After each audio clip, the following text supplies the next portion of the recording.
105 degrees in Texas today, but somehow, some way, the TCU fan base has managed to give us even hotter takes about TCU football in 2023. We rate those takes today just to see how spicy TCU fans are feeling about this year's football team. Plus, fall camp takeaways, TCU pauses the SMU rivalry, and Big 12 over-unders.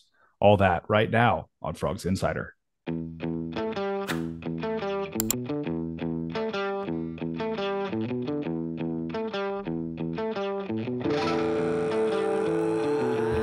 Welcome in to another episode of Frogs Insider. I am Jamie Plunkett, here as always with Melissa Dreebwasser.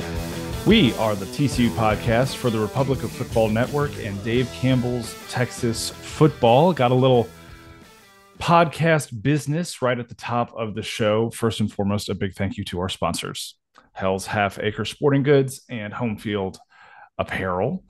Hell's Half Acre is a brand that was created with Horned Frogs in mind.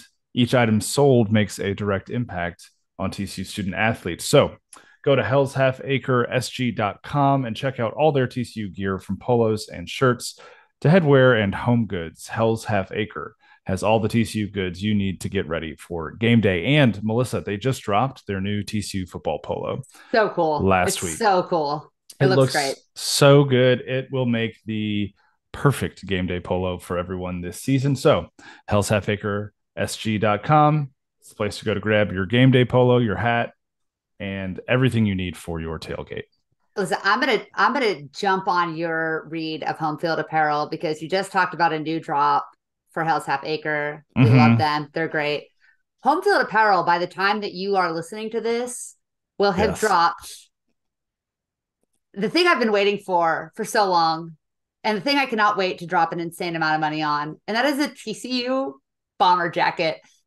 And as a child of the 90s, of the early 90s, of who vividly remembers how much my life changed the day that my sixth grade boyfriend let me wear his starter jacket. It was a Chicago Bulls starter jacket, but we won't hold that against old in the Gabe. 90s. It was prime, it was pretty. I mean, it was the red satin. The fact that I'm going to be able to buy a TCU bomber jacket tomorrow morning when I wake up is honestly, when that email came through Sunday night, it's the happiest I've been in a long time. It's going to be gorgeous and beautiful because everything they do. They released an incredible Jack Trice bomber jacket for Iowa State today. That's an incredible. I mean, they do not miss. We only get sponsored by apparel companies that hit home runs, and Home Field Apparel continues to hit home runs. And when you purchase, and I don't think the bomber jacket is going to be eligible for this discount. I'm pretty sure it is not. So, but for the rest of everything, because you're going to go on there to look at the bomber jacket, because I've hyped it up, and you're going to be like, I also want all of these things. When you do buy all of these things, you can get 15% off your first purchase with the code FROGSIN15, FROGIN15, FROGSIN15, 10% off of every purchase thereafter. Amazing stuff at Home Field Apparel for TCU, for other schools, for the entirety of the Big 12. They dropped a couple. They're adding Ole Miss, and I bet that Ole Miss collection is going to be so sick because the powder blues are coming out, and it's going to be a beautiful thing. So please, Home Field Apparel. Yes, homefieldapparel.com, hellshalfacresg.com, and you're going to be set with everything you could possibly need apparel-wise as a Horned Frog fan. Melissa, we've got a ton to get to today, but first, I got to get my weekly Trubies flag football update. How's it going this week? How are practices? Are you guys getting ready for the season? So despite the fact that TCU, or that the state of California is experiencing a hurricane, guys, it's rough out here. It's tough. Thankfully, in Northern California, I did not have to deal with Tropical Storm Hillary or the earthquake that hit the southern portion of the state. So it was finally cool enough, though, because of this weird weather. We got to get on the field for the first time today. We got a scrimmage tomorrow. I'm very excited just to see us go against some live defense. We finished today with a little bit of a offense versus defense and some live situation. Scored a touchdown on our first drive. And then the defense just absolutely ate our lunch the rest of it. So defense looks good. I'm in charge of the offense. I got some work to do, but we're just so we've got so much to learn. These girls, a lot of them have never played before, but I'm telling you, like when my quarterbacks make the right decision, we look really, really good. And when they're comfortable with the play, they make the right decision. So installs, taking some time as it tends to do. But super pumped for our scrimmage tomorrow. I'm sure I'll be tweeting about it. And then we're just 2 weeks tomorrow from our first game. So I'm fired up. We still have 60 girls out there. They are having a great time. They're working hard, great attitudes, and they are really loving playing football. And I am living my absolute best life being a football coach. It is so much fun.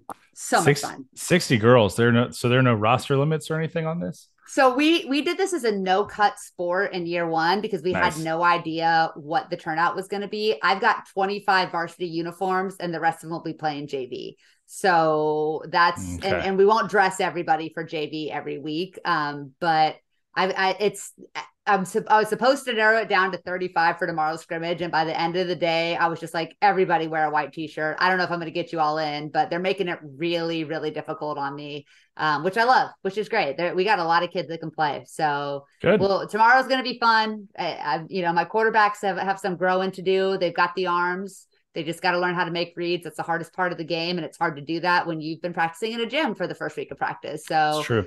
I think we'll come a long way here the next 2 weeks. I'm excited. Well, good luck to the Trubies on that scrimmage on Tuesday. Offense needs to put up some points, though. I'm telling you. We're going to have to score. And listen, hit the check down. Hit the check down. That's what I keep telling the quarterbacks. They're throwing in triple coverage. No, you got a running back that's going to pick up 10 yards because there's nobody around her. Just check it down, baby. Just check it down. So as soon as they get that through their head, first downs, listen, 20 yards. You just got to get 20 yards to get a first down in this game. It's so easy. So just hit the check down. 2 checkdowns, you're there. Yeah, you're there. So, and I got running backs. Whew. You cannot pull their flags. It's great. I love it. Love to see it. It's great. Shifty. You love to see that. We're having fun. We are having fun. Like Deuce Vaughn out there. Anyways, Deuce Vaughn against people who play in the secondary. Anywho, moving right along. We're going to jump into some TCU stuff right now. Folks, if you like this podcast and you haven't done this yet, make sure that you hit subscribe on the YouTube channel, like and rate and review us on wherever you get your podcasts so that you keep getting more TCU content. The show has been growing like crazy since we started this thing with Dave Campbell's, and we're very, very thankful for everybody who's listening. We want to make sure that everybody else has an opportunity to hear it too. So the more you leave ratings, the more you leave reviews, the better that helps us on all of those different kind of podcast platforms and on YouTube as well. So make sure you're there, make sure you're everywhere, and leave us a comment on the YouTube channel as well to tell us what you like about the show. And now with that, we're going to jump into TCU upsetting another fan base in the offseason. This seems to be an annual tradition these days. Last year it was Texas Tech fans really upset about that 3-game mini plan that they had to buy their tickets through. The Keep It Purple plan, as Jeremiah Donati called it. Brilliant marketing strategy, brilliant sales strategy that worked out for TCU. So as much as Tech fans are upset about it, hey, it worked. Thanks for buying all those tickets and then reselling them and filling the stadium with purple folks for us. It was really great of you to do that. This year it's SMU fans because they're pausing the Iron Skillet rivalry. TCU is, Melissa, when you heard that this was happening, news broke about this late last week. When you heard that TCU was going to pause the Iron Skillet with SMU, what was your initial first reaction to that? Well, listen, I get it. It makes perfect sense from a logical perspective, and I hate it. So I feel the same way about the end of, or the pause of the Iron Skillet that I do about realignment in general. It makes tons of sense for TCU. It's probably the right thing for TCU to do for a myriad of reasons, but it's another regional rivalry, one of the closest proximity regional rivalries that exists in the game of football, a rivalry that's been played well over 100 times, that at most points has been very lopsided and uneven, but over the last couple of years has gotten real salty. When Sonny Dykes went to TCU and now, or went to SMU, and now with him at TCU and Rhett Lashley, who's looks to be the worst a competent college football coach. And so I think that it's another kind of domino to fall in the new realm of college football where, at the end of the day, it's cost benefit analysis, and there's very little benefit to TCU playing SMU outside of for the fans. And most TCU fans, except of, those of the elder variety will tell you they don't want to play SMU. The younger fan base doesn't care nearly as much. Maybe that's starting to shift a little bit. The SMU has won 2 of the last 3. But I think that if you were to tell me the options are TCU plays SMU or TCU plays more kind of interesting Power 5 teams in that slot, then I get it. I don't like it. I want to hold on to that SMU rivalry, but it makes sense to me why TCU is not. And this is the new reality of college football. I mean, we've seen rivalries exist beyond conference alignment, right? And the TCU SMU rivalry is a rivalry that has lived beyond conference affiliation for the better part of 3 decades at this point. I mean, when the TCU and SMU haven't been in the same conference since the Southwest Conference broke up, and the rivalry has continued. They've played roughly 20, 25 times since then. So it's not like the conference realignment, at least in this case, is what's killing the rivalry or pressing pause on the rivalry like it did for Texas and Texas A&M, like it's about to do for OU and Oklahoma State. Iowa and Iowa State have managed their rivalry despite being in separate conferences for a very long time now. But I think the hangup with this, and Jeremiah Donati spoke to this when the announcement came out last week, is that TCU wants more home games. Yeah. Bigger programs in the country get to dictate how many home games they have a little bit more, especially when it comes to non-conference, because other teams want to go and play those teams. They want to test themselves against the best teams in the country. And right now, and for the last 15 years or so, TCU has been one of those teams. TCU has the 7th highest winning percentage in college football in the last 20 years. And they have the opportunity now to bring more programs to Fort Worth rather than doing the back and forth to Dallas every other year with SMU. Again, right? We can say what we want about rivalries and being disappointed, but you're right. This makes a lot of sense from a TCU standpoint, simply because if they want to get more home games in, then at least every other year they can't play SMU in Dallas, because that's taking away one of those opportunities for a home game. Yeah. And if you're playing a Power 5 opponent, then you're likely going to do what they've done in the past and what they're doing this year and last year with Colorado, which is you're going to schedule a home and home, which means that you're going to be on the road for at least one of those non-conference games. That being said, you've got to make sure the other 2 are home games. And if you're playing a home and home, like last year with SMU and Colorado, 2 of your 3 opportunities to have a non-conference game at home were actually on the road. They were in Boulder and they were in Dallas. And your only non-conference home game was an FCS opponent. Yeah. Right. And then because of the way the Big 12 schedule has been the last few years, you either get 4 or 5 home games. So you're talking about either having potentially as few as 5 home games in a football season, when you've got Ohio State, Alabama, Michigan, Georgia, all of these other big name schools, Texas and OU a lot of the time as well, who have as many as 8 or 9 home games every year. So for the TCU fan, I think this is a really good decision. Yes, it's disappointing to see a rivalry go by the wayside, but in my opinion, TCU is still playing their main rival every year, because that's Baylor, right? That's the number 1 rival. They've got a really good rivalry, budding with Texas Tech.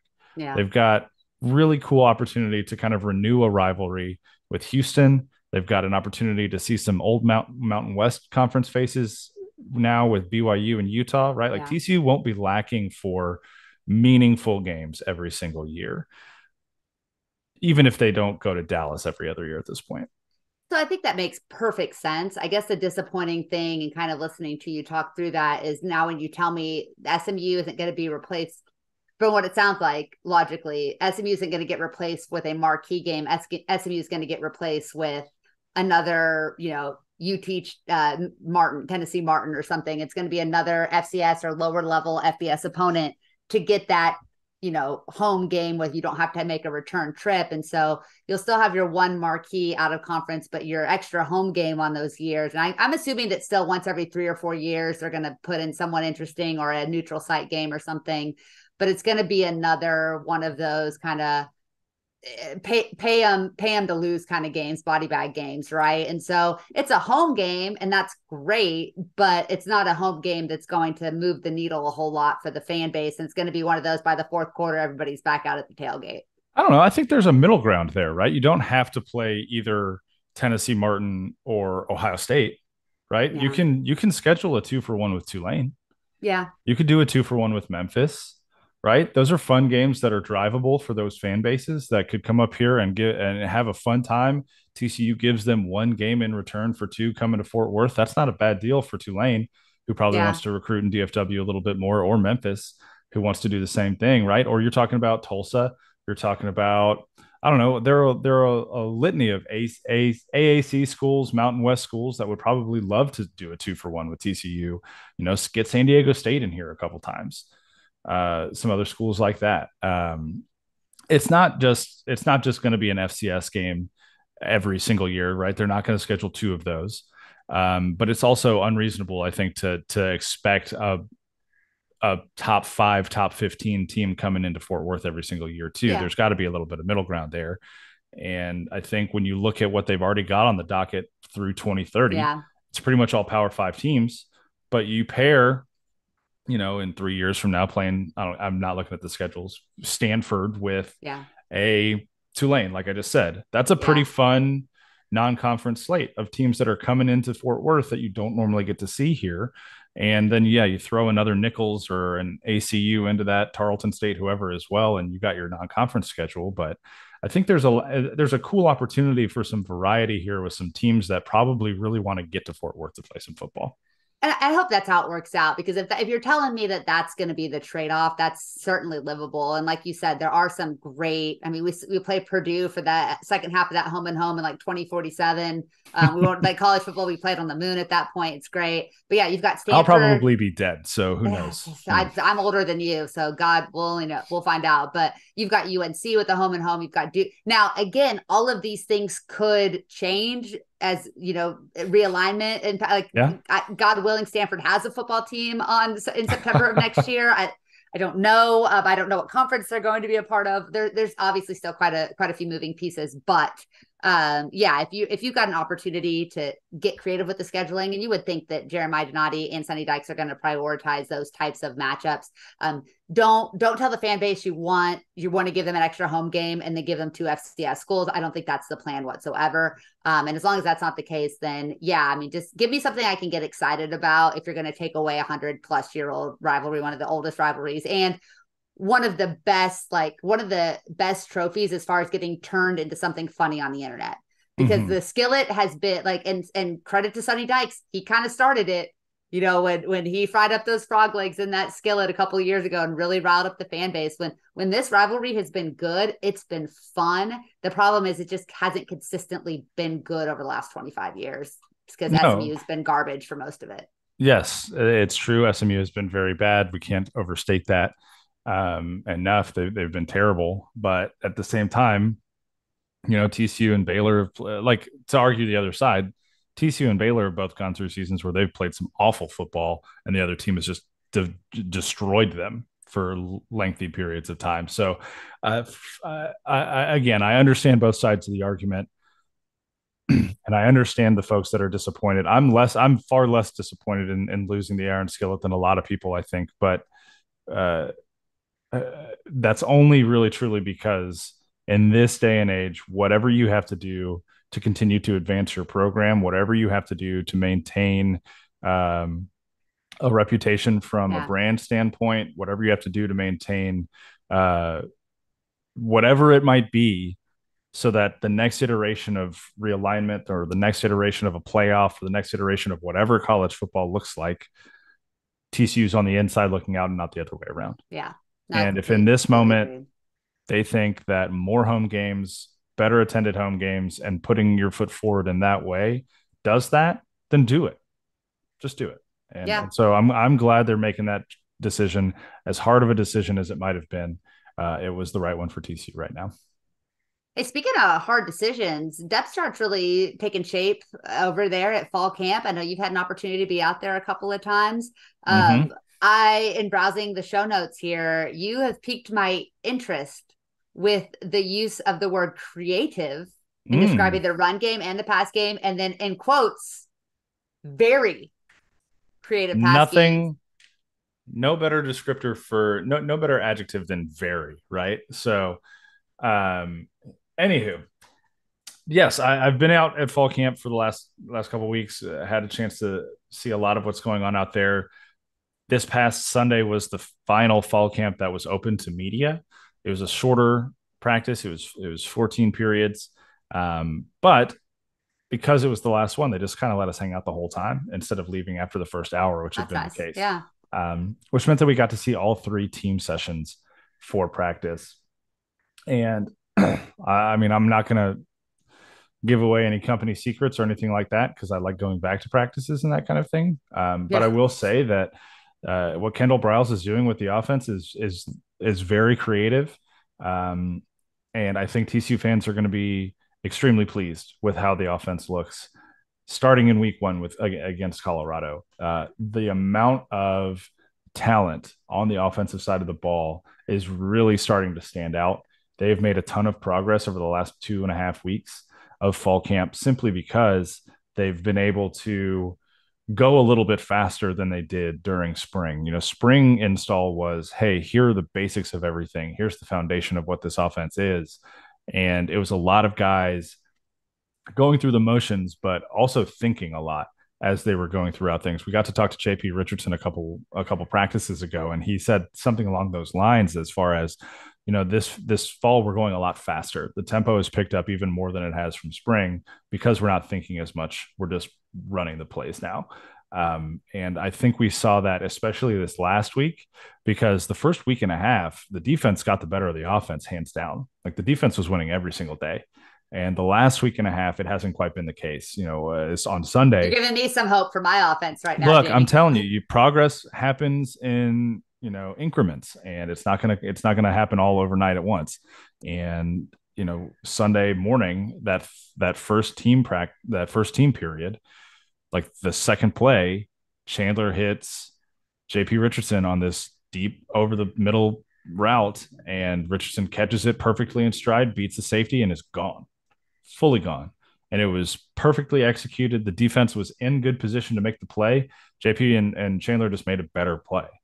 And you see that more and more frequently. We've seen that more and more frequently throughout these last few practices, is the offense getting some rhythm, the offense gaining some confidence against what is probably going to be one of the better secondaries in the Big 12, if not the country. So it's been fun to see. And I think TCU's offense is going to look a lot different than it did last year. There's going to be, it's just not going to be 4 wide all the time. They're going to use a lot of 11 and 12 personnel. Jared Wiley's primed to have an extremely big year at tight end. Chase Curtis is another tight end that's probably going to see the field a lot. And I think we're going to be really pleased, though, when we see how this offense looks and how it operates and the opportunities that it creates for various people as we get into the season here. I think it's I've been hearing a lot about Chase Curtis and like the biggest Jared Wiley stand on the planet. There's a lot of talk about the tight end down at Texas. There's a lot of guys getting a lot of publicity, but I think based on what we've seen historically in the Kendall Briles office and just the type of athlete and how much work that Jared Wiley has put in this offseason, I think you're absolutely right. I think he has a chance. Maybe he won't have the best statistics in the Big 12, but we saw him make huge plays, especially third down plays a season ago. He became such a dependable weapon and still is probably underutilized because of how good Quentin Johnston was. I think that, like you said, the talent is certainly there, but I think we see Jared Wiley a lot more early in the season. If Chandler Morris just probably is going to have a lot of comfort with him as a guy that's been around. And I think he can be one of the toughest matchups for opposing defenses in the conference for sure. It's going to be fun to watch him. And Chase Curtis, that's, if I remember correctly, he was a guy who was recruited as a wide receiver. He's got some good speed. He's obviously added some weight and some bulk. But he's an interesting weapon too. A guy that's always kind of been around that you usually hear a little bit about him in spring. I know he's been banged up. He's had some kind of nicks and bruises and hasn't, has had to deal with some minor injuries, I believe, throughout his career at TCU. But he could definitely be an interesting kind of one of those kind of hybrid type players that can be deployed to run some more creative routes and do some different things. So I'm excited to see the differences. I have a lot of confidence in what this unit can do if they can execute just based on the talents that's there. There's obviously going to be some growing pains. This is a almost completely new or a lot of new faces, on this offensive at the skill positions, offensive side of the ball. But like you said, I think that defense is going to be a huge assist at the first part of the season as guys that can kind of, that they obviously seem to be in lockstep right now. So if they can kind of carry TCU in these first couple of games while the offense kind of gets things rolling, you hope by the time we get to the Houston game that offense will be clicking just as much as the defensive side of the ball is. Yeah, I think you're spot on there. This is going to be an offense that picks up steam. The more comfortable and confident they get, the more that Kendall Briles allows them to get deeper and deeper into the playbook. That's going to be a really fun thing to see develop over the course of the season.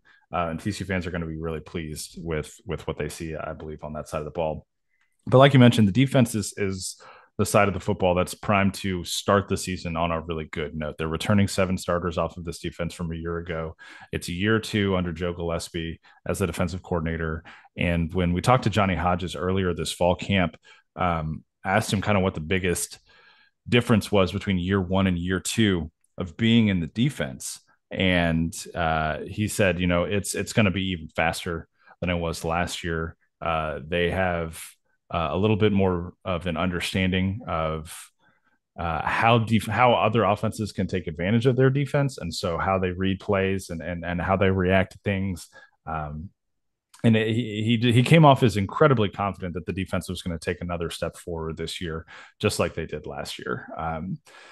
And they've been going, like I said, against a very dynamic offense all fall camp that has challenged them in a variety of ways and, gotten the better of them here and there as well. So this is going to be a defense that I think is faster and bigger than they have been in the past. Just when you talk about physical size of some of the bodies that are out there, and they're gonna make it a really they're gonna make life difficult for opposing offenses. Teams are going to score points in this league. That's always been the case, and it always will be. But this is a defense that, like we saw at times last year in the Texas game and late in those games against Kansas State and Oklahoma State, can go out there and get you stops when you really need them, and produce some big time turnovers as well. So I think we're going to see more of that from the defense this year. And again, same thing with on the offensive side of the football. The depth and the talent is just, I get really hyped up during the fall most years, and I'm trying to temper myself this year. But this team looks like it could be better than last year's team. Will they go to the national championship? Who knows? Probably not. Will they go to the Big 12 championship? Who knows? Maybe not.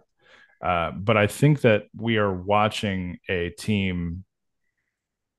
We're in year 2 of a team building process with Sonny Dykes, and I think we're going to see the progress that he's made in 2.5 recruiting cycles this year on the field in a very real way. Yeah, I don't think it's unreasonable to say that TCU football might be a better football team this year and not go nearly as far as TCU football did last season. I think you might have a more complete, more competitive team, and they may not make the Big 12 championship. Like you just don't know. Like so many things went right. We've talked about this. That so many things had to go right. So many balls had to bounce the right way for the Horned Frogs last year. It's a lot of skill. It's a lot of preparation, and it is a little bit of luck and timing. And TCU had all of the luck and timing in the world. And I do think the Big 12 is probably a little bit stronger at the top this year than they were a season ago too. But I think there's a lot of pressure on the defense. And not necessarily in a bad way. I think that defense, the expectations are as high on the TCU defense coming into the season, probably higher than they were on the TCU offense a year ago. And it's their turn to kind of set the tone and lead that team. So, but like you said, it's really hard not to look at the 2 deep on that side of the ball and go, yeah, this should be a really, really good, really competitive, really technically sound unit that will make plays when they need to make plays and still give up some points along the road, because it is still a football right now is meant to score. So that's the way that the way the game is officiated and the way the game is set up favors the offense. But I don't think you're going to see this team kind of giving up 20, 25, 30 points very often. And that's really all you can ask. Yeah, especially when you think that you have an offense that's going to be as productive as TCU thinks they've got. It's not about shutting people out. It's about, winning. Just winning by whatever means you need win to. Win by one, right? Or win more. I'm cool with winning by more as well. Yeah, I do enjoy that. Melissa, as we kind of move out of this, we're going to talk about Big 12 win totals here in just a second, but I want to make sure to note a couple of guys who had really good fall camps. A lot of younger guys too that had some really good fall camps that are kind of in a position right now to have some significant opportunities to contribute this year. The first one being Chase Biddle, a safety who's a sophomore who was banged up a little bit last year, but when he was healthy, he was doing a lot of really good things on the practice squad. He was helping get this offense ready week after week after week, and he's been running with the ones at safety at free safety for the last couple of days of practice. He was doing that over the weekend. And now is he going to start? Probably not. But the fact that he's worked his way into getting first team reps is pretty impressive for a sophomore learning this defense. And he's been making some really impressive plays, especially at the line of scrimmage all fall camp. So he's a guy to watch out for, who I think people are going to be really pleased with in that secondary as TCU kind of continues this tradition now of just cranking out elite members of the secondary. Could he be the fifth or sixth Thorpe Award winner for TCU in the last 7 or 8 years? Maybe. Who knows down the road? Cordell Russell is another guy, a true freshman wide receiver who has come in and has been every bit of what he was advertised as a recruit. I don't know if that sentence actually ended up making sense. He's everything that he was advertised as a recruit. 4-star kid, top 10 kid in Texas, can jump out of the building, incredible hands, very aggressive, incredibly fast. Like, he is a dude. I don't know how much playing time he's going to get because of the depth of this wide receiver room. They've got 4 deep at X. They've got 4 deep at Z. Like, they are stacked at wide receiver right now, but he's a guy who's going to get opportunities. They're going to rotate a lot of guys in. And when he's on the field, he's going to be a guy to keep an eye on because he's going to make some people really, really excited when he gets the football in his hands. He is my rookie crush. I think this kid is, despite the depth, I think this kid's going to play a ton. And I think he's maybe not a ton, but I think he's going to get meaningful snaps. And I think he's going to be a big part of this offense. He might not have massive numbers, but I think this is a kid that is going to make plays almost every single week, that his name is going to come up in the box score in a good way. Yeah, I think so too. Another guy, though, keeping on going here is Jordan Lester. He's a safety that has quietly just put together a very strong fall camp. On Sunday morning, he had an interception. He had another really good pass breakup, both defending JoJo Earle over the middle of the field. He's worked his way into the two deep. Gosh, what's going on? He's worked his way into the 2 deep and is going to see a lot of time on the field this year as well. So that's another guy to keep an eye on. And then my personal pick for TCU's leading rusher in 2023, Amani Bailey. We know that Trey Sanders is going to be kind of on a workload limit. Corey Wren has battled injuries for his entire career, seems to be healthy this fall. He's going to get some playing time as well. But I think Amani Bailey might break out and be the dude by the end of the season from a TCU running perspective. Very excited about what I've seen from him in fall camp. I know Jeremy over at 24/7 has been talking about him a ton as well on the boards. Just about how fast he is, his explosiveness, how strong he is, his willingness to make contact with people. I think he's gonna have a real opportunity to be the guy at times, especially with how they're going to be taking care of Sanders and Wren in that backfield as well. I mean, this is a kid that averaged almost 9 yards per carry in limited opportunities a season ago. Like, he can, using him correctly, but then also using him, I think you're absolutely right. Every time I read something about TCU in fall camp, his name comes up in a really positive way. Another guy whose name seems to consistently come up is one of the guys that made a big position change. Nnamdi OBAs are. It seems like he's been an absolute just rock star at linebacker. Yeah, he's that. I mean, he's been running with the ones for pretty much all of fall Yeah. camp. He's been at that star linebacker spot that D Winters played extremely well last year, and he's looked impressive. He's making all the right reads. He's in the right spot at the right time. He's made plays at the line of scrimmage. He's made plays in coverage. He's got that safety background, so you've got a little bit of coverage skills there. But he's also bulked up enough to be a player at the line of scrimmage, and that's that athleticism and his ability to size up a little bit and not lose a step has really helped him out. And I think the coaches have been more than pleasantly surprised with his progress at that linebacker spot. So look for him to have a big year as well. And when we get into our hot takes here in a little bit, you're going to hear one that has his name in it that we're going to have to determine how hot of a take it is. And my number might be lower than people expect on that All one. right. Okay. I like it. I like it.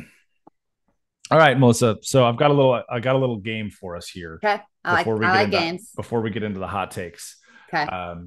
So with this being kind of the last week before the season starts, I know that there are some football games on Saturday. No Big 12 teams play, so we're calling it week 0 over here.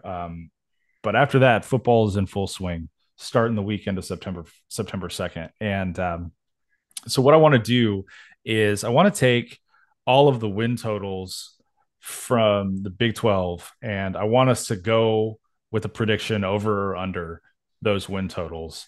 I'm going to make a little bit of a social graphic. I'm also going to tweet out so that fans can reply and vote on which one they think. And we're going to put we're going to put our records out there Okay. so that at the end of the season we can come back and we can see who picked more correctly. Okay. Us, you, me, or the Twitterverse. Or the Twitterverse.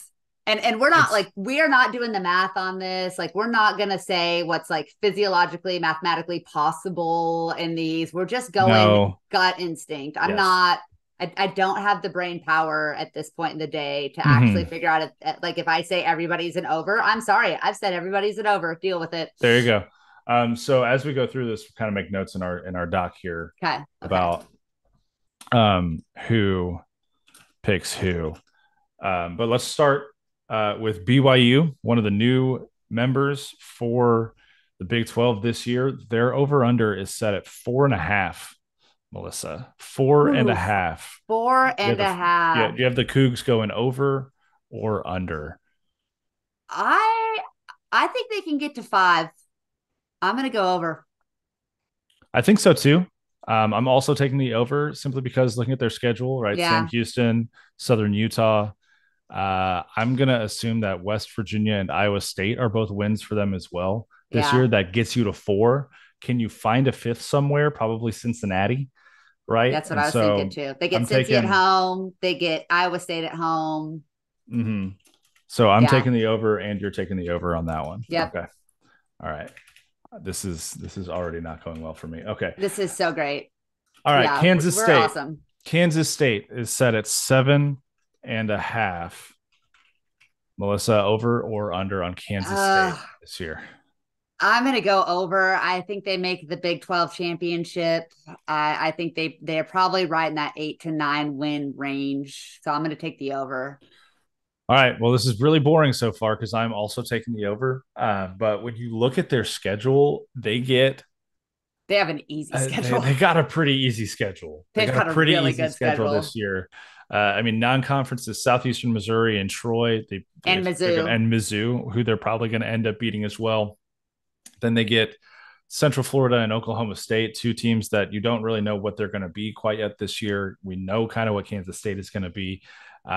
They play Houston. Their toughest home game is TCU. Everybody else at home, it should be a walk in the park. Yeah, their home schedule this year: Southeastern Missouri, Troy, Central Florida, TCU, Houston, Baylor, and Iowa State.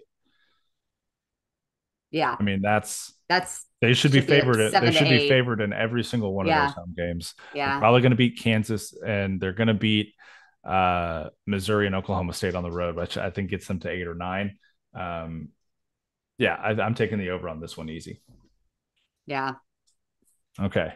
Next one, Texas. 9.5 is the over under. What are When's you the doing? last time Texas won 10 games? It's been a while. Yeah. It's been a few years. It's been 2017 probably when they made the Big 12 championship game, right? Yeah, that Sugar Bowl year was probably the last time. Let's look at Texas They have to go schedules. to Alabama. They've got Rice and Wyoming at home as their non-conference. Mm-hmm. They get Kansas at home. They get BYU at home. They get K State at home. That November 4th K State Texas game might be a pretty big one. They have to go Mm-hmm. to TCU, to Iowa State. They get Tech at home. The last Man, I time the last time Texas had 10 wins was 2018 when they went 10-4 and won the Sugar Bowl. Before that, the last time they won more than 9 games was 2009 when they lost in the national championship. Every wow. and so there's that. I don't know what that has to do with this year, but I mean their schedule isn't the easiest. No, but it's not the hardest. I mean, you go to Bama, you travel to Baylor, to Houston, to TCU, right? That's 3 road in-state games of fan bases that want you. They want to kick your ass, Yeah. right? This is your last year in the Big 12. Baylor and TCU especially are going to bring it. You got Oklahoma, who's trying to get back on that horse. You got Kansas State. I, I think they're going to win 9.5 games. I don't know how they win a half a game, but I'm gonna go under. But I think I'm going to go under. I'm going to go under because I think it's 9 wins. I think they win 9 games. I would not be shocked if they win 10, but to me, they are the team that is right on the verge. I fully hear you there. I'm also going under. We Oh God, no, we're the hang on. same. Rice is a win. Wyoming is a win. Kansas is a win. Houston is a win. That's 4. Iowa State is a win. BYU is probably a win. That's 6. And then you're left with Baylor, Oklahoma, Kansas State, TCU, Texas Tech. They're going to beat Are Baylor, you and I think gonna they're going to get beat Texas Tech at home. are you gonna get 4 of those though? No, I don't think so. But I think 3 is not unreasonable. I mean, that puts you right at 9. So Yeah. that's still the under. I'm This is taking the under. also this is my favorite. Like and I'm not saying this sarcastically. I don't know if there's anything I love more than listening to people talk through schedules and picking over and unders. It's one of my favorite like sports talky like genre things. I think it's so funny. I don't know if anyone else likes it, but this is my favorite thing to I've do in sports. I thought you were saying that sarcastically for a minute, No, and I was kind of hurt that you just like let me put this on the run sheet, no, and now you're calling me out. I But okay, freaking love doing this. I don't know if it's fun to listen to for other people, but this is one of my favorite things to do in sports is just to talk hypotheticals at the before the season starts and just go, I think these things, and then figure out how wrong you are later. yeah. Well, I mean, and we put a little bit of money where our mouth is too, because people are going to be able to vote in the Yeah, polls and yeah. tell us whether they think we're right or wrong at the end of the year. So, moving on though, so we both took Texas under 9.5, Houston at 4.5. First year in Whew. the Big 12. Things aren't looking great down there for this team right now. Here's the thing though. Again, we're just going to talk through schedules. Mm-hmm. UTSA actually could be a loss. It's It at was a lot. home. I mean, it was a loss last year. Yeah, it's at home, but that to me is the one. If they win that one, they're getting 5 wins. If they don't, I don't think they are because I think they're going to beat Rice on the road. Oh, I never mind. think They they're going to beat they beat beat UTSA in overtime last year. okay. Never mind. And UTSA lost their quarterback, correct? He graduated, I I think. think He he's was like coming back. is he come? Oh, he might be like he might be like a 7th year guy. Mm-hmm. But okay, so UTSA to me is kind of a coin flip, but it's in Houston. You've got Rice at Rice, you're winning that game. You get Sam Houston at home, you're winning that game. They also get West Virginia at home. They get Cincinnati at home. And they get whatever Oklahoma State is at home. So you are right on the cusp of that 5 wins. I have no idea what Houston's going to be, but I think they can get to 5 wins. I'm going to take the over. All right. That's good. I'm taking the under. We're different on this one. Yay. I don't see 4 wins, honestly. I think they lose to UTSA with Frank Harris coming back Yeah. for that Roadrunners team. I think Rice and Sam Houston are the two that they get for sure. And then maybe they beat Cincy or West Virginia. And even if they win both, that's 4. Yeah. So I'm taking the under there. It's close. It's close. I think I have a hard time disagreeing with you, but I'm going to stick with my over. That's good because we need We need some some diversity pain. here. Yeah. So, a little bit of risk. Kansas is the next team up.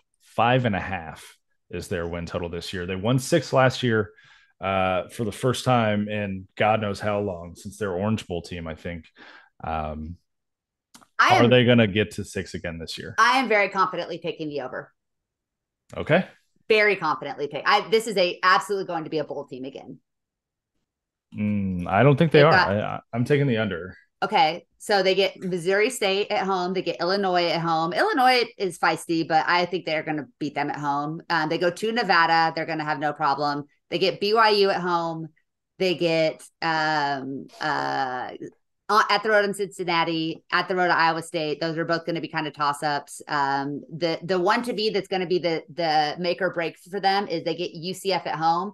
UCF might be the best of the 4 new teams from a talent perspective. That's going to be kind of the one. I think if they beat UCF, they end up bowl eligible. If they do not beat UCF, they probably don't. But I'm gonna believe in the Jayhawks and 6 wins. I think that's great. I think there's definitely potential there. I just don't think they're going to catch anybody off guard this year. Yeah, Right? I mean, that's fair. they started out 5-0 last year, and everyone was talking about Kansas being awesome. But look at who they played those first 5 games, Yeah, and nobody expected anything from them those yeah, first 5 that's so games. true. And now you're looking out for Kansas a little bit more this year if you're an opponent that's got them on the schedule. TCU doesn't.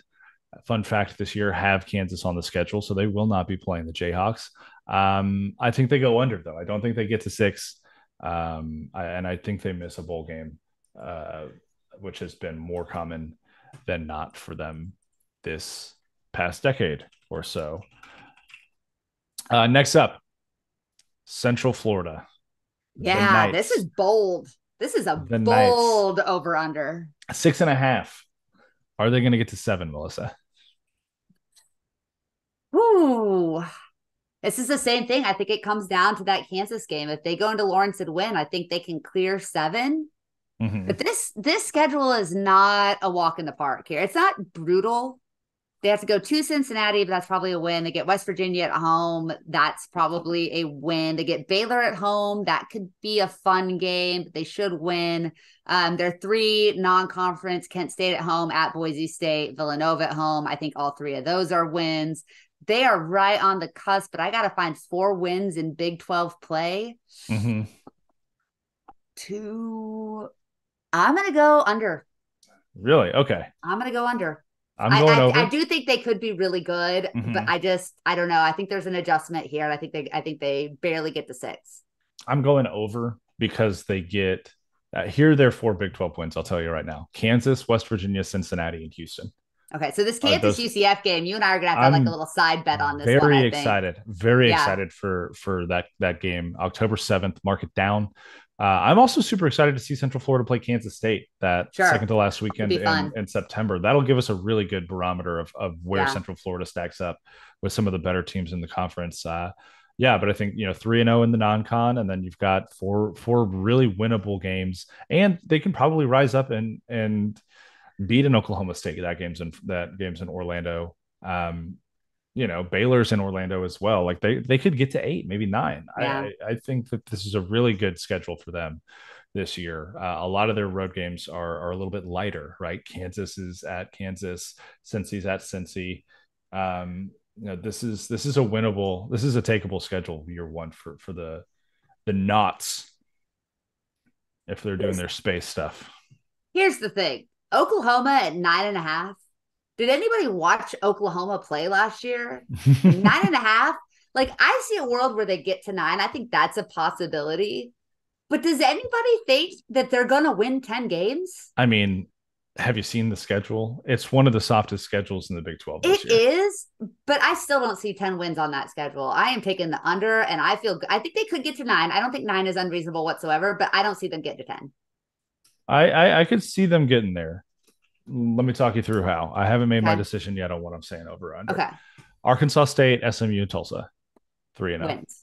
Yeah. Cincinnati, 4-0. Yep. Iowa State, 5-0. You've got momentum going into that game in Texas where they beat your ass so hard last year. You Mhm. want some payback on that one. They're gonna Now, lose to Texas. they're probably going to lose to Texas, but at that point they'll be 5-1. So you're looking for 5 more. I think Central Florida's a win. I think Kansas is a win. I think Oklahoma State is a win. There, you're Ooh, at I 8. so You're at Oklahoma 8. State is bad, but if there is a year that Mike Gundy is going to get his team to rise up and pull off an upset against Oklahoma, this is the year. Look, little brother Texas A&M thought that was going to happen a long time ago too, True. when they were leaving for the SEC. Oh my gosh, we're going to the SEC. We're going to beat Texas one more time. Then we're going to go to a better conference. We're going to make more money. We're going to get better recruits. Our Yeah, so program's going to be you're better. actually arguing in favor of me because Oklahoma is a team going to the SEC thinking that they're Yes. gonna. And Texas won that game on a field goal, and it Yeah, was great. And I laughed very hard. Oklahoma State isn't going to beat OU this year. They're going to get as fired up as they can be, but a bad football team is still a bad football team, and yeah, Oklahoma's going to beat them. So I mean, you're talking about 1, 2, 3, 4, 5, 6, 7. West Virginia's 8. All right, so yeah. now you're 8 with 2 to play, and you got Oh, so BYU. you're picking against the Horned You Frogs, got Jamie. BYU and TCU. Look, we're not fleshing this out that far. Well, I skipped one in there somehow. Hang on. Where did I miss one? 1, 2, 3, 4, 5, 6, 7, 8, 9, 10, 11, 12. No, I didn't. Okay. Yeah, you just Yeah, don't want to. You don't want to have to five and take the one, over six and here one, because 7-1, 8-1. No, West Virginia would be 9-1. Apologies there. That's where my math was off. And then they got to win oh, one of they've those got to beat last now. two. They've got to beat BYU. One of See those last two against what you BYU and did. You TCU. did some creative math to get us back Yeah, to where you didn't have to I pick against just TCU. I just rescheduled Oklahoma's slate so that Perfect. TCU can still beat them. They Okay, got to good. win. They got to win one of BYU and TCU at the end of the year to get to 10. And I think that's doable. I mean, they go to Provo and then they host TCU in Norman. TCU hasn't won in Norman since 2005. Yeah, until this year. Until this year. Yeah. Again, we're getting to the hot takes here in a second. Give me the over. All Give right. me the over on Oklahoma. I think we'll get that this year. I don't even need to look at Iowa State's schedule to take the under. Mm-hmm. I don't even think we need to talk about it. We don't. It was Sorry. 5.5. It was 5.5 Yeah. before the gambling scandal. Their starting quarterback is no longer there. Their starting running back stepped away from the team today. On Monday, as we're recording this, they're losing. I even missed that news, and I was going to take Jarrell Brock's dipping. He's gone. Yeah. This is an under that I took in June, right? Like this is an under I took months ago. Yeah. And I will be sticking it out. Because there is no shot. There is no hope in Mudville or joy in Mudville, whichever way it's phrased. It's not happening for them this year. It just isn't. Moving on to Oklahoma State, 6.5 is their win total. I easily see 7 wins, and I'm surprising myself. Central Arkansas, South Alabama, Iowa State, Kansas, at West Virginia, Cincinnati at home. And then they just have to beat Houston on the road or BYU at home. I'm taking the over. I still think Oklahoma State is bad, but man, that might be the easiest schedule of anybody in the conference. The Oklahoma schools, they got the right deal. I don't know who they paid in the Big 12 offices to get these schedules this year. Here's my thing. We got really, really hyped up about TCU in 2021. Yeah. And things didn't go that well, obviously. And I don't know that there's that level of hype around Oklahoma State, but we're watching a similar kind of coaching arc right now, I think, a little bit with Mike Gundy. Yeah. And as fired up as he's going to be to beat Oklahoma, I don't think he does. I don't know what that Arizona State team looks like with Kenny Dillingham at the helm. I think Arizona State's going to beat Oklahoma State. Right. That's what I'm saying. And so you've got it's still an easy path to 7 wins. I mean, you've got Central, South. So you got 2-1 in non-con. That Iowa State game is probably a win. Kansas is a loss. You think Kansas is a loss? Or sorry, Kansas State is a loss. Yeah. Kansas State's a loss. Kansas, I don't know. West Virginia, toss up. Cincy, toss up. I think they're better than West Virginia. I think they are too, but they've lost very winnable games the last several years. And they are bringing in a new quarterback. I don't know what this offense is going to look like. They're on their 3rd defensive coordinator in 4 years. Like I mean, there's so many guys have transferred out of that program in the last 2 years. I just don't know what they're going to be. I think Oklahoma, Central Florida are losses. I think BYU is a loss. Yeah, I'm taking the under. I think they get to 6 maybe, but I don't think they get to 7. Next up, Texas Tech at 7.5. That man, I think they're going to get to 8.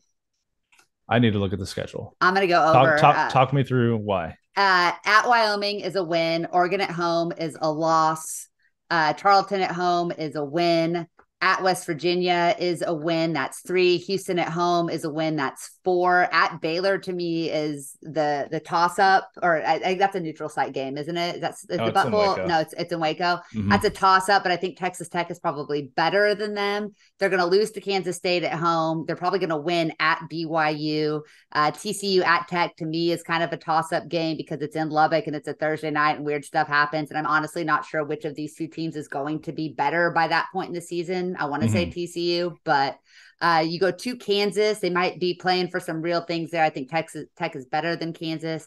UCF at home is a toss up, and then you finish at Texas, probably losing that game at Texas, but that still gives you 1, 2, 3, 4, 5, 6, 7. I still see 8 wins there. I still see 8 wins. If you win 2 of those 4 toss up games. I'm not trying to alarm you. Okay. I'm taking the over. Yeah. And I'm taking it. I'm throwing down on it. They're going to beat Wyoming, obviously. Yeah. The Jones has been sold out for like 3 months for that Oregon game already. Yeah. They're going to beat Oregon. Whoa, you think they're going to beat Oregon? They're going to beat the hype train. They're going to beat Oregon. Whew, if they beat Oregon. Bo Nix is used to playing USC in a half-empty stadium. He's used to playing Oregon State. That's true. He hadn't seen the Jones. Oregon's going to lose to Texas Tech. They're going to beat Tarleton. They're going to beat West Virginia. They're going to beat Houston. They're going to be 5-0. And then they got to get 3 more the rest of the way to get to 8. I think that Baylor, BYU, Kansas, UCF, Texas, TCU are all winnable games for them. I think Kansas State's in Lubbock. That's a winnable game for them. I think every game on their schedule is winnable this year. They don't play Oklahoma. They don't have all of the cupcakes, quote unquote, either, right? They missed Cincinnati. But I could see them getting to 9 pretty easily. They go to Austin, farewell tour. How many Tech fans are going to show up at Darrell K. Royal Stadium for that game? Well, it's going to really depend how good Texas is at that point. Because if they're winning and they're rolling, then I think that it will be a home field advantage for Texas. If they have, fallen to the same stuff that they've fallen over the last couple of years, and they're not playing for a shot in the Big 12 championship at that point, then it's the Friday. It's the Friday after Thanksgiving. Yeah, half those students are going to be gone, no matter how good Texas is. I'm just saying. I don't know. I think. That Texas, it's going to be fun. That's going to be a good one to watch. But TCU, I think, probably playing at the same time. So that's true. Or back to back or something. Yeah. The next team up, the Baylor Football Bears. Their over under is set at 6.5. Melissa. Oh God, I got to look at the schedule. I'm gonna just assume I'm taking the under here. They get Utah at home. They're not beating Utah. That's 2. Good news. They've got Texas State and Long Island as their other non-cons. They'll win at Cincinnati. They'll beat Iowa State at home. Houston at home is a maybe. They get West Virginia at home. That's 1, 2, 3, 4, 5. I'm going to take the under. I think 6. I see 6. It all depends on quarterback play, I think, for them. Yeah, for sure. I don't know. I don't think they've named a starter yet. Between Blake Shapen and Sawyer Robertson, I don't know who's going to end up starting there. I think it might be Sawyer Robertson.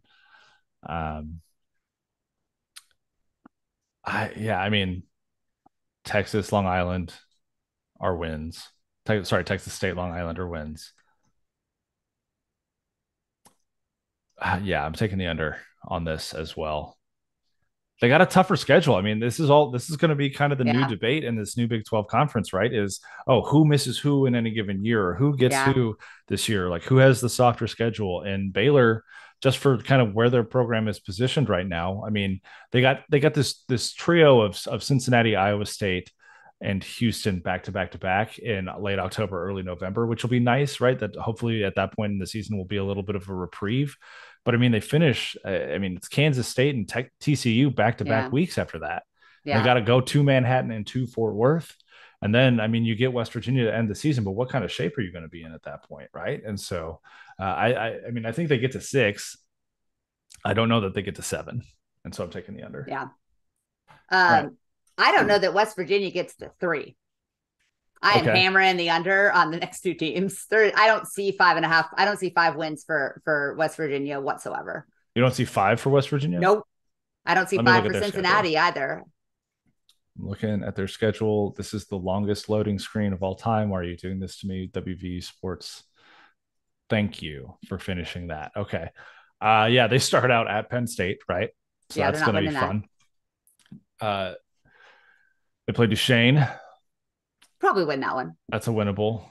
Pitt in They're going to lose that Morgantown. game. They're going to lose that game. Backyard brawl. Tech in Morgantown. They're going to lose Probably a that game. loss. They travel to TCU. Probably a loss. They travel to Houston. Toss up. Toss up, but probably a loss. They host Oklahoma State. I think that's a Interesting. winnable game for them. They travel to Central Florida. They host That's a loss. BYU. They travel That's a to maybe. OU. They host Cincy. They travel to Baylor. Yeah, I don't see 5 wins there. I don't either. 1-2 in non-con. 0-2 probably to start Big 12 play against Tech and TCU. Houston and Oklahoma State's an opportunity to grab 1 or 2. And then Central Florida, BYU, Oklahoma, Cincinnati's the next best chance, I think, outside of all of those. Yeah. We're talking about 4 and 8 at that point. Yeah. And there's no way Neil Brown's coming back at 4 and 8. No chance. Yeah. And he's probably gone mid-season or sooner than the end. Yeah, I think it depends, right? You lose both of those old school rivalries with Penn State and Pitt, and then you start 0-2 in Big 12 play. You might not make it. You might not make it to October at that point. They might just jump ship because at that point you're talking about a team that's, 1-4 with a win against an FCS team is the only win on their ledger, and that could be really problematic for them. And Scott Satterfield won't get fired in year 1, but he's also not winning 5 games.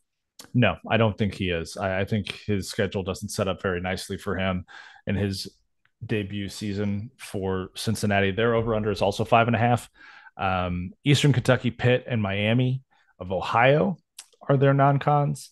They travel to Pitt, which I think is a loss for them. And then their Big 12 schedules on the tougher side of things. I mean, they got Oklahoma, BYU.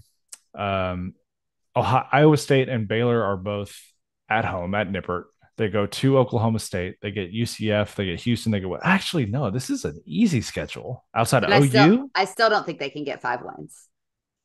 I don't think so either. They replaced. Golly, what is happening here? With the exception of 1 player. Yeah. This schedule, this might be easier than Oklahoma State's schedule. OU, BYU, Iowa State, Baylor, Oklahoma State, UCF, Houston, West Virginia, Kansas. They miss Texas Tech. They miss TCU. They miss Texas. They miss Kansas State. Those are probably going to be the 4 best teams in the league, and they don't play any of them. And it's not going to matter. They're still going to be very, very bad. That's true.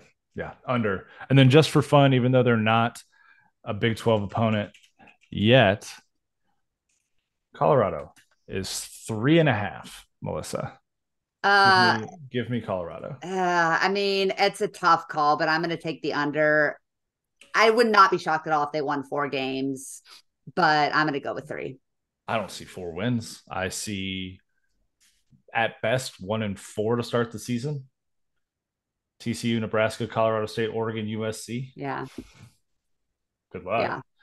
Yeah. Maybe 0-5. Arizona State, Stanford, UCLA, Oregon State, Arizona. Oregon State, UCLA, Oregon State, Arizona are going to beat them senseless. Yeah. Utah is going to drill them. And then you're talking about, can we win against Stanford and Washington State? Maybe not. I don't know. We'll see. I'm taking the under as well. Jamie, we have been recording for over an hour Okay, this is and going we've to be a got long one. hot takes to get through. Well, I spent the last hour heating up for these hot takes. All So right. So you let's are ready. get after it. What I'm going to do to help us kind of manage our time here is I'm going to start a timer. Okay. We're going to have 45 seconds to talk about each of these hot takes. So, what we're going to do, folks, for those of you listening, first and foremost, we got an incredible amount of responses to the question that I dropped on socials on Monday, which was give me your hottest TCU take going into this season. So many people responded on Twitter, so many on Instagram. I put it up on the Horned Frog Blitz board as well. That, by last I checked, was like 7 or 8 pages long already. Wow. And then we got a Threads response. That's how popular this question was. Wow. Someone actually responded on Threads.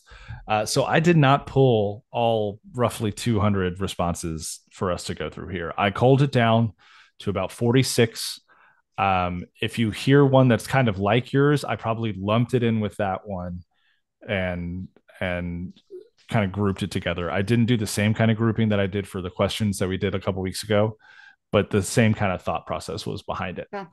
So what we're gonna do is I'm gonna read the take, and then I'm gonna start the timer. We're gonna have 45 seconds. We'll both go. You'll give me out of 10. You can use half numbers like 9.5, 8.5, whatever, Okay. to give me how hot that is. 10 being like the hottest take of all time. Okay.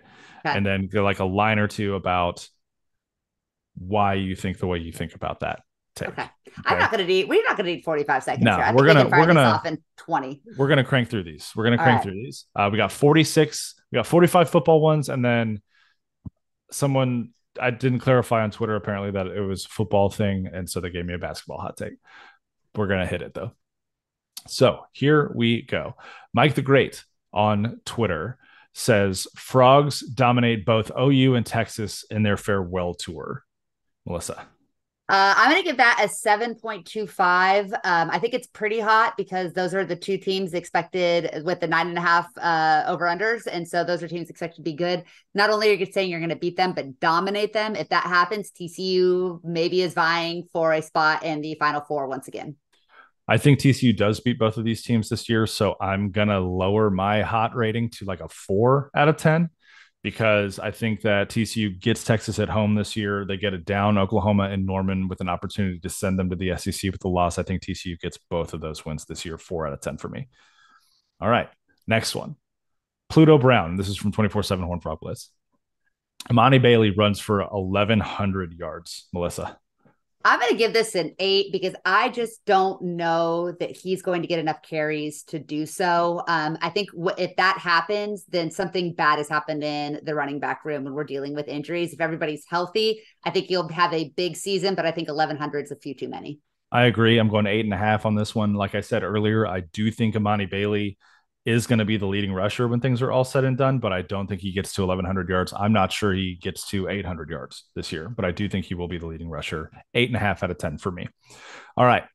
John Wood, John D. Wood Esquire, John Wood at John Wood Torch on Twitter. TCU is the Notre Dame of the South. That's a 1. Duh. Okay. I'm going to say 6.5. 6.5. Academics aren't on that level, but athletics program has been. I mean, if we're talking about it's football, it's a football question, Jamie. Then yeah, it's like a 2 or a 3 because obviously private school, things and stuff, right? But academics, sure, if you want to give them that. Like if we're going to do all of that. All right, next, our good friend Colin Post at ColinP_3 on Twitter. He says Marcel Brooks plays really meaningful snaps and has a game-winning play. I'm going to give our boy Colin a 9.2. But I hope that it isn't a hot take by the end of September. I hope we're like, oh yeah, we remember this guy's really, really good. I'm going to say 7.5. He has been practicing. He's had the red jersey on most of the time, but I think there are going to be opportunities to turn him loose. And I don't necessarily think that meaningful snaps has to mean a lot of snaps. I think in a key moment in a game where you need a guy to go pin his ears back and hit a quarterback, Marcel Brooks is still going to be able to do that for the Frogs this year. All right.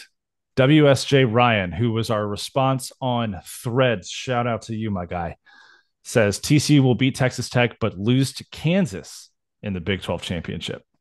You get my first 10 because you put Kansas in the Big 12 championship. So WJS Ryan, the one guy hanging on to threads for dear life, which I love about you and I respect about you. That is a scorching hot take, my friend. It is on fire. I'm giving it a 9.5 out of 10 because I don't think it's even the craziest thing we're going to read. And this, of course, I had the benefit of that. But yeah, that is a wild take, my guy. That is a wild take. Moving on. At YellMK on Twitter says the Frogs will not go undefeated in the regular season. That's a 0. Yell. You think it's a guarantee that they lose at least one game? Yes. Who is the guaranteed loss on TCU's schedule? I think that they are going to lose in Norman on Black Friday. I gave you crap for that earlier. No. I'm taking it back. We're gonna lose at Kansas State. That's the one that I look at and I go, yeah, I don't see any way that we win that game. I don't see a guaranteed loss on the schedule this year. I'm going to give it a 4 out of 10 because I don't think it's the hottest take in the world to assume that your team won't go undefeated, considering only one Big 12 team has done that since Texas did it in 2009. And it was TCU last year. But give me 4 out of 10. TCU loses an undefeated game or loses a game. The timer. That's the first one we've hit the 45 seconds on. We're doing great. Good. We're doing great. Cricks from 24/7 Horned Frog Blitz. TCU's scoring defense finishes top 3 in the Big 12, Melissa. It's like a 1. I think that like we talked about, that secondary is so good. I think that easily could be one of the better defenses. I think Texas is going to be a great defense. I think Kansas State lost a lot on the pass rush, but they still obviously, I think that it's not unreasonable whatsoever that TCU is one of the top 3 scoring defenses in the conference. Yeah, I give this one like a 3.5. I think the expectation is that the defense is going to be really good. And if they're not, then we got to start asking some big questions, I think, about what's going on there. All right, next up, Mason Shireen at Mason_B Shireen on Twitter says this is the best secondary for TCU since 2013. I'm gonna give that like a 3. I mean, we've had Trayvon Merrick, we've had Travius, we've had 2 Thorpe winners, but I do definitely think that there's the potential for this to be one of the top 3 to 5 secondaries of all time, like in the modern TCU era, aka since Gary Patterson took over. I think could be one of the ones that we talk about, like the way that we talked about kind of Derek Kindred and Sam Carter and some of those guys. I think that those players exist in all of those spaces. Yeah, they've got the highs of those seasons. They've also got kind of the lows of 18, 19, 20. I do agree with this. So I'm going to say this is like a 3.5 or a 4 out of 10 on the heat meter. Next up, Scrub Please at PLS_scrub, which is please scrub on Twitter. I don't know how dirty you are or what you are. Are you like a plate or something? Anyways, dirty plate in the sink, got to scrub it. Says Fig goose eggs Dion's squad, and Morris drops 50 on him. So TCU's going to win 50-0 against Colorado. I'm going to give that like a 9.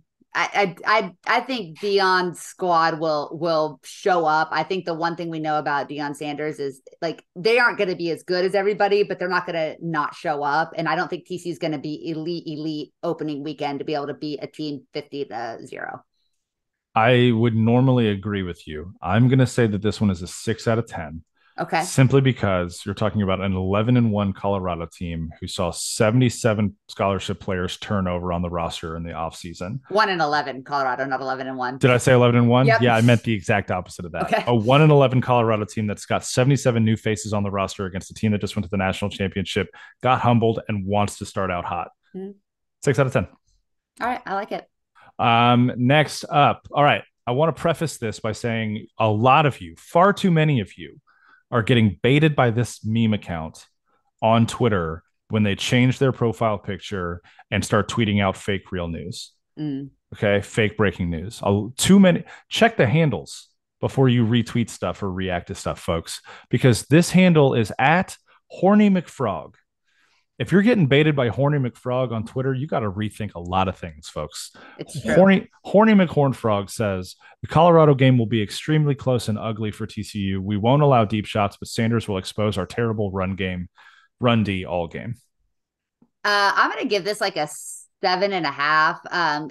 I would not be surprised if it's an ugly first half. I know what you just talked about would be, in conflict with that. I do think it'll take some time to get things kind of humming. I don't think the run D is going to be that bad. Like, I know the strength of this defense is in the secondary, but last I checked, Dominic Williams is still on the roster. And as long as that dude's plugging holes, I feel pretty good about our run D. And he's got a good friend named Marcus Deal now that gets to play with him on the defensive line. This is like a 9 out of 10 for me. This is, I don't know that they'll come out clicking, but I don't think this is a close game at any point in time against Colorado on September 2nd. Next up, TRF 51 from 24/7 Horned Frog Blitz. Paul Oyewale will be a first-team edge player and have 14 sacks this year. This is like a 9.75 because when's the last time a TCU player had 14 sacks? I think it's been a long time. I think I would not be surprised if Paul Oyewale is a starter, and if he is in the running as one of the better edge rushers, I don't see any scenario where he's got 14 sacks. I think there's going to be too much rotation. Yeah, I agree. Give me 8.5 out of 10 on this one. There have only been 2 Frogs in the history of TCU football that have gotten more than 14 sacks in a season. It was Bo Schobel in 2003 with 17 and Jerry Hughes with 15 in 2008. Those are the only 2 guys that did it. I don't know that Oyewale is necessarily going to do it as a sophomore, but you let him get further into his career. Yeah, maybe there's something there. His first real playing experience. Next up, we've got Jeremy Murphy at Jeremy P. Murphy on Twitter says, we will beat SMU and seize the skillet for the ending tour. Negative 2001. Duh. Yeah, they're gonna beat SMU. I'm fairly confident in that. I'll give this a 2 out of 10 on the heat scale. They're gonna beat the Mustangs. They're gonna retain the skillet. And then we'll see how the last 2 games of the series go before it officially hits pause. Next up, we've got Patrick McCann at PB McCann on Twitter. Frogs finish with no receivers over 800 yards, but have 4 over 500. We'll start with that because I put 2 of his in here. Frogs finish with no receivers over 800, but have 4 over 500. That's like a 5. It doesn't seem unreasonable to me. I think it's a 7.5 for me. 500 yards is a lot of yards. I don't know the last time TCU had 4 receivers get to that mark. Now they haven't had a marquee receiver. They've typically had a marquee receiver, right? A Quentin Johnson, a Josh Doxson, a Jalen Reagor, that kind of thing. But for 4 guys to get to the 500 mark, there's going to have to be a ton of rotation. And while there will be some rotation this year, I don't know that it'll necessarily get to that level. I still think we see some guys clearly assert themselves as the top receivers. I'm going to say, what did I say? 6.5 or a 7? I think so. Yeah. 6.5 or a 7 on that one, because I think it's going to be pretty tough to achieve. Next, Dr. Crane from 24/7 Horned Frog Blitz. TCU will be undefeated heading into Norman. Melissa, I know what you're going to say about this one because you just argued about the Kansas State game. Yeah, I'm gonna give this like a 9.5. I just don't think it's gonna happen. I'm going to give it a 7.5. I also don't think it will happen, but I'm also not convinced that it won't happen. This is a hot take, but also things break the right way for the Horned Frogs. It's a possibility, I guess. But yeah, 7.5 for me on that one if TCU will be undefeated heading into Norman. Sanju at Sanju Singh on Twitter. Another playoff after winning the conference championship. Pretty hot take. I'm going to say 8.5. I think I'm right there. 8.5. How likely is it that you get back to the Big 12 championship, put yourself in a position, everything else nationally breaks the way it needs to break for a 1-loss TCU team to get in to the college football playoff? I don't know. Crazier things have happened, but do they happen in back-to-back years? I'm not so sure. Next, Carl from Waukegan, at GoFrogs5320 on Twitter. The hottest thing, his hottest take is the temperature in the 3rd and 4th quarter. Yeah. It's a cold take. It's a cold take for a hot take. Cold take for a hot day. Whatever it might be. I give it a 2 out of 10. I can't believe that you included it. That's where I'm at on that one. I like that his name was Carl from Waukegan, and then I screwed up saying it the first time.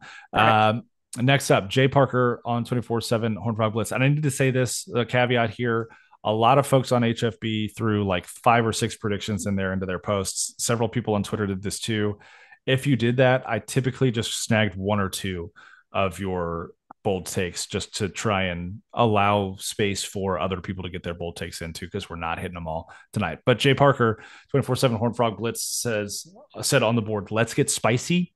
And then he said, this is a better linebacker unit than the 2014 team.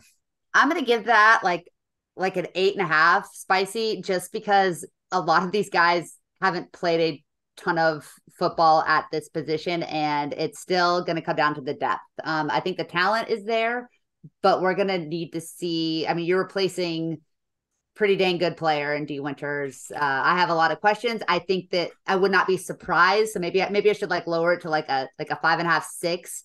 But when you think about PJ Dawson and Marcus Mallet, right? It's pretty good players. This is the 2014 linebacker roster.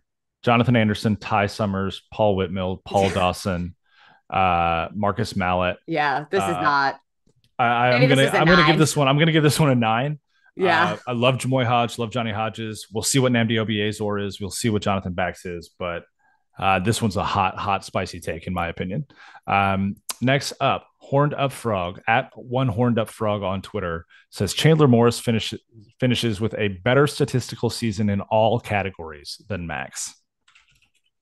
That's pretty spicy take. I'm gonna say a 9, and a lot of that is because I don't think Chandler Morris is gonna run for nearly the yardage or touchdown that Max did. I mean, Max threw for 2 yards shy of 3,700 passing yards last year. He threw for 32 touchdowns, just 8 interceptions, and he ran for 423 yards and 9 touchdowns.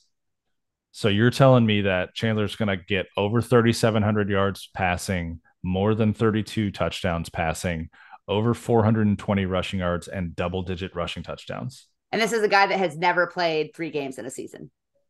9.5 out of 10. Moving along. Where did I go? Where did it go? Oh, Horned Up Frog had another one. He said Jared Wiley will have more than 750 receiving yards this year. Whew, that's a lot of yardage. I'm going to give that one a 9 as well. I think Jared Wiley's going to have a great season. I don't think he's going 750. I'm going to give it an 8. I don't think it's completely unreasonable in this offense, but I think there's going to be too much rotation at wide receiver for anybody to get like an insane amount of yardage. And I know that kind of contradicts what I said about the 800, 500 yard thing. But anyways, we're just going to keep on rolling. Trey West at Trey West _ on Twitter says TCU will end the season as the top passing offense in the Big 12 with Savion and JoJo both going for over 1,000 yards. It's a 400 out of 10. No chance. Yeah, this is like a 9.5 out of 10 for me too. Like I said earlier, I don't know how many people are going to get over 500, and you're telling me 2 are going to get over 1,000.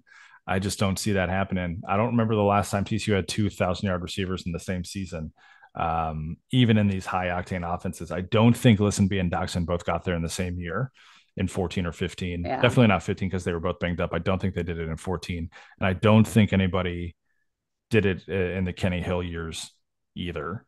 So that one's tough. That one's tough. That one's like a 9.5 out of 10 for me. Feeling froggy. At FrogTruth101 on Twitter, Chandler Morris is Baker Mayfield. I don't know. This is no. That's all I got. It's a cold take. It's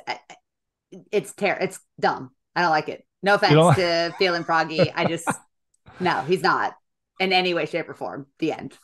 Chandler Morris is a good kid. He's a good guy.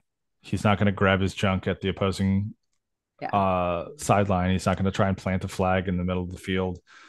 He has a smaller quarterback who's shifty and can throw the ball, but is he going to win the Heisman this year? If that's the comparison that you're going to, I'm going to say that's maybe like an 8.5 or 9 out of 10. If it's like a personality based thing, I'm saying it's like also 8.5 or 9 out of 10 because I think they're pretty polar opposite in that regard. Jamie, I think we got to shorten our timer. We got 25 more of these on this list here. We're already 90 minutes. We're only hitting like 20 seconds every time. We can do this. All right. At Fort Frog at Polish Cubs on Twitter, we will have another Heisman finalist this year. 10. No, not happening. Again, like I'm excited. I want to believe in Chandler Morris, but I need to see this guy get through an entire season before I'm ready to send him to New York. Yeah, it's like a 9.5 for me as well. I think he has a great year. I don't know if it's Heisman finalist worthy. Yeah. ATX Ryan on Instagram says TCU is better than Tech in football, no doubt. I'm going to give this a 5 because I think that at Tech has a lot of hype right now, but again, you got to prove it. I think TCU has the pieces to be a really, really good football team, but we are looking at a new program in a lot of ways. And so I want to see things get done. I think it's a hot take. It's not a scorching hot take. 2 out of 10, cold take. It's obvious at this point that TCU is better than Tech in Yeah. football, no doubt. Um, let's see here. Bryce Elliston on IG says Big 12 champs, regular season 11-1. I mean, I'm going to give it a 7.5. I mean, I think it would be an amazing season. I'd love to see it happen. It's not out of the realm of possibility, but it's definitely not the expectation. So hot take. 8 out of 10 for me. 8-4 is the floor for this team. I think 11-1 is a possibility, but I still think this is an 8 out of 10. Mm-hmm. Andy Swain from Horned Frog Blitz 24/7 says Cordell Russell will be a freshman All-American, Bud Clark a consensus All-American, and John Paul Richardson will have 75 plus receptions.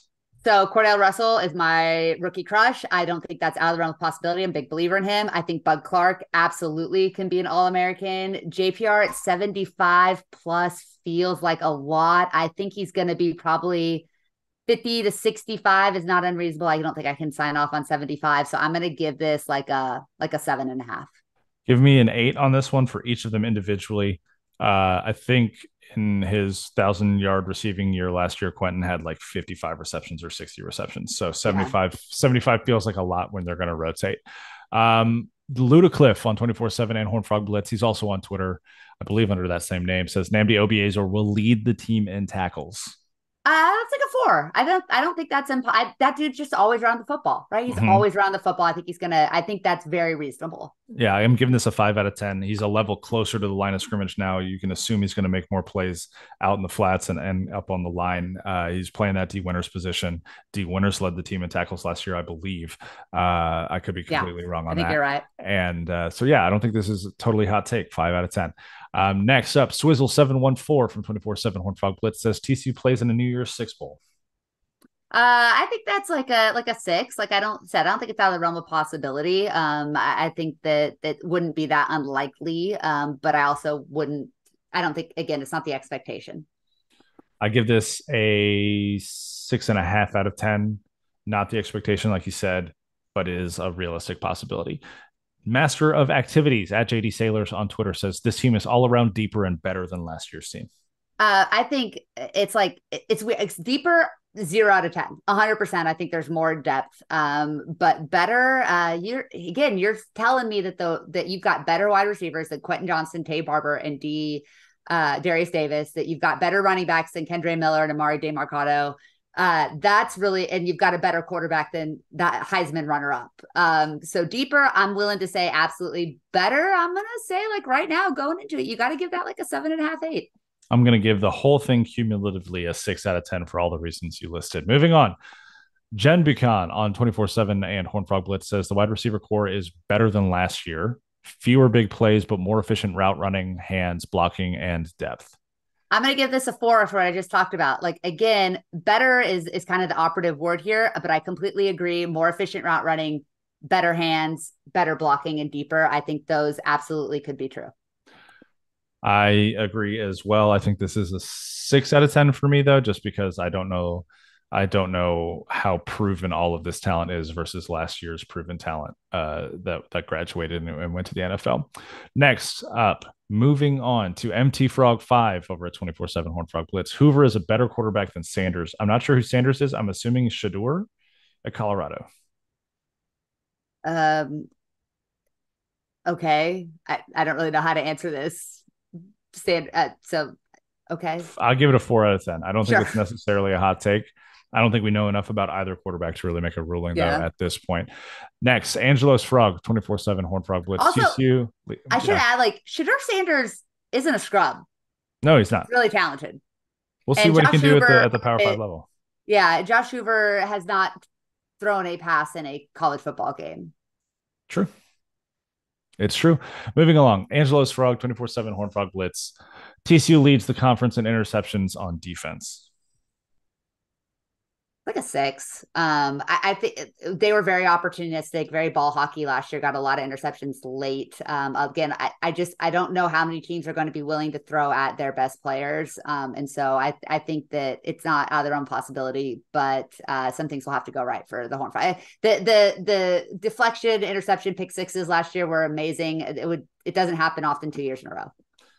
I think it does happen 2 years in a row for the Frogs. I'm giving this one a 4 out of 10. I think they're going to be some ball hawks this year. Next up, Howdy 555 from Horn Frog Blitz says Frogs win the Natty on bazooka kick to prevent Georgia from a three-peat. Just like a 450 out of 10. Yeah, 10 out of 10. Hottest take out there. Thank you, Howdy 555 for participating. Next, Short Side Frog 24/7 Horn Frog Blitz says the road to the Big 12 championship will still not run through Lubbock. I mean, yeah, obviously 0. 1 out of 10 for Short Side Frogs. Hot take. Sorry, try again. Next, Loaf, as he's lovingly known on the board. Life of a Frog says Helm plays better than Fig. Avery Helm plays better than Josh Newton at cornerback for TCU this year.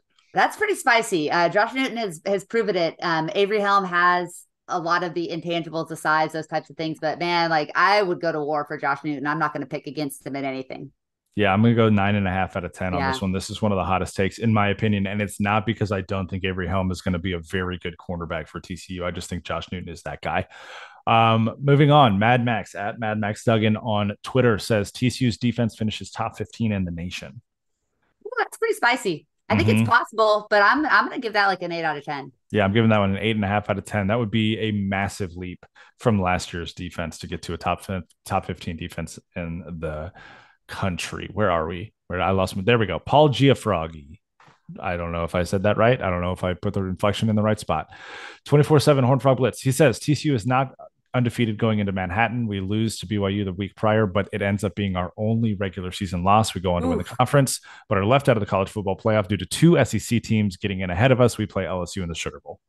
There's just a lot going on. It's very specific. I'm going to give it a 9. Yeah, it's like an 8.5 out of 10 just for the specificity. Could all of that stuff happen? Sure. Will all of it happen? I doubt it. Yeah. Moving on, Annoying Group of 20 from 24/7 says Jared Wiley is a top 2 rounder in the NFL draft based on this season's production. Ooh, that's pretty spicy take. 8.5. You don't see a lot of tight ends go that early in the draft unless they're special. I really want to be wrong on this one. I'm going to give it a 7.5, and I hope I get to eat crow. Same. I'm giving it an 8 out of 10. Do I think he's a top 4 round tight end coming into the draft? I think that's 100%. Reasonable. Top 2 rounds, that might be a stretch. Moving on, Lake Travis Frog, 24/7 Horned Frog Blitz says Griffin Kell has 3 walk-offs this year. That would need a lot of close games. That's not going to happen.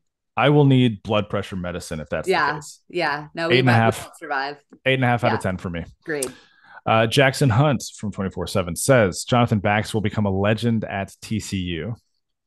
I love that. I'm gonna give that a 4 out of 10 because I do think that kid has all the tools to be an absolute legend. Yeah, I'm gonna give that a 5 out of 10 for the same reasons. I think he's a really gifted kid who's in a system that's gonna help him thrive. West Texas Frog, I put this one in here because you got a shout out from Horned Frog Blitz. He says, I am stealing this from Melissa Treewasser. Savion plays snaps at quarterback, and then he references a tweet you had about it. Yeah, so if you guys didn't see it, that on the Bruce Feldman Freaks list, Savion Williams, who was a high school quarterback, is like one of the strongest, just pound for pound, just dudes on this team. He also, according to Chandler Morris, throws a football farther than anybody else. If we do not get a Savion Williams trick play throw, talking to you, Kendall, make it happen, KB. If we do not get this opportunity, then what are we even doing here? I better see a bomb to whoever the fastest guy on that team is at least one time this season. Would that count as a quarterback throw, though? Or would it be a wide receiver pass? See, here's where we get into the minutia. Okay. That's why I'm saying this is like an 8 out of 10, because I don't know if he's playing snaps at quarterback. But will we see a Savion throw? I would love that for sure. Army Frog fan from Horned Frog Blitz says Josh Newton wins the Thorpe Award. I'm giving this one like a 4.5 out of 10 because he's going to be on the short list if he has a season like he did last year as CB1 instead of CB2. I think that he really truly makes a name for himself beyond what he already has, and that he, at the very least, will be a finalist for this award. Here's where I'm going to disagree with you. I'm going to give this an 8.5, only because I think because he is CB1 this year, I don't think he's going to have the opportunity to make as many plays as he did a year ago, unless Avery Helm steps up and plays that well also. I also don't know how many schools have had back-to-back Thorpe Award winners, and I do think that those types of things do play into the final voting, but I agree he will 100% be a finalist if he plays like he did last year. It's a fair point. That's a fair point. Moving on. Senior Frog from 24/7 Horned Frog Blitz says TCU wins the Big 12 championship and gets the 1 seed in the playoff after Georgia loses in the SEC championship game. TCU against USC in the Sugar Bowl. Frogs win, head to Houston to take on Georgia. Would this be the greatest week in TCU history? Casino crawl down I-10, a week-long bourbon beer stench from the student section. Yeah, this is a 700 out of 10 as well. But the answer to all of your questions are yes, greatest week. Yes, casino crawl. Yes, bourbon beer stench. No, it's not happening. Yes, the bourbon beer stench would also be in the press box because I would have participated in all of that. 10 out of 10 spicy takes. I will douse Mark Cohen in bourbon if TCU beats Georgia in the sugar or beats USC in the Sugar Bowl for a national championship. And I don't think he'll mind. I don't think he would either. Frog of War 14, not to be confused with Frogs of War, from Horned Frog Blitz says JoJo Earl wins Big 12 Newcomer of the Year. You know what? If he's healthy, and it sounds like he's going to be a big piece in the receiving unit as well, I think that's not out of the realm possibility. I give it a 4 out of 10. I give it a 7 out of 10 because I think when you look at the overall incoming class in the Big 12 this year, there's an incredible amount of talent. And I think on TCU's roster alone, there could be a couple guys in that running. I am curious if they steal votes from each other. 7 out of 10 for me. Texas Blitz from 24/7 Horned Frog Blitz says we beat Colorado by 35 points, 45-10, but we will only be up 21-10 at the half. I kind of like that, actually. I kind of like that. I'm going to give that a 3 out of 10. That sounds very reasonable to me. Mm-hmm. Yeah, I don't think this is a terribly hot take. I give it a 4 out of 10. I could see this game playing out almost exactly like that. Pastor Frog from Horned Frog Blitz says playing Moneyball at wide receiver will not recreate the magic that QJ could create. Production might be the same, but explosive plays in the air will be down about 20%. Yeah, I mean, I think this is like a 2 out of 10. I think that our friend Jeff is absolutely right here. I don't think we're all excited about the depth and the abilities that these wide receivers can have, but do not take away from a first round wide receiver and what made Quentin Johnson so special. I think that we will very quickly appreciate how great he was, especially last year. I agree. This is going to be a very fun wide receiver group to watch. I give this a 4 out of 10. As far as a heat meter goes. And then the last one, Drew McDonald at Drew McD 965915543 on Twitter says TCU basketball Final Four. 10 out of 10. 9 out of 10. 9 out of 10. 9 out of 10. Jamie, we went for 97 minutes. Look, the people needed it. We love the people. The people needed it. And this is the last time that we will do this without a game to preview. Thank goodness. I'm very much looking forward to the season starting next week. I'm very much looking forward to previewing Colorado with you and getting into the rhythm of college football season. But for now, this has been the Frogs Insider Podcast. I am Jamie Plunkett. She is Melissa Triebwasser. Once again, thank you for listening. If you have not subscribed anywhere on any podcasts yet, please go do that. Check out the Republic of Football Network by Dave Campbell's Texas Football, where you'll get all content from every D1 football program in the state of Texas to go along with our TCU content.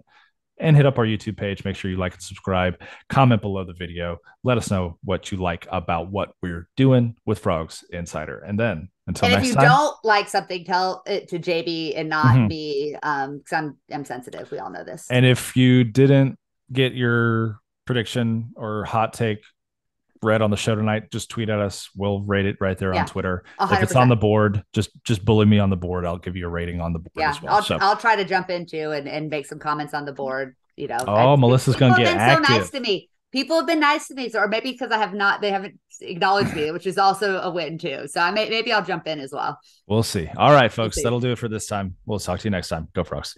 Go Frogs.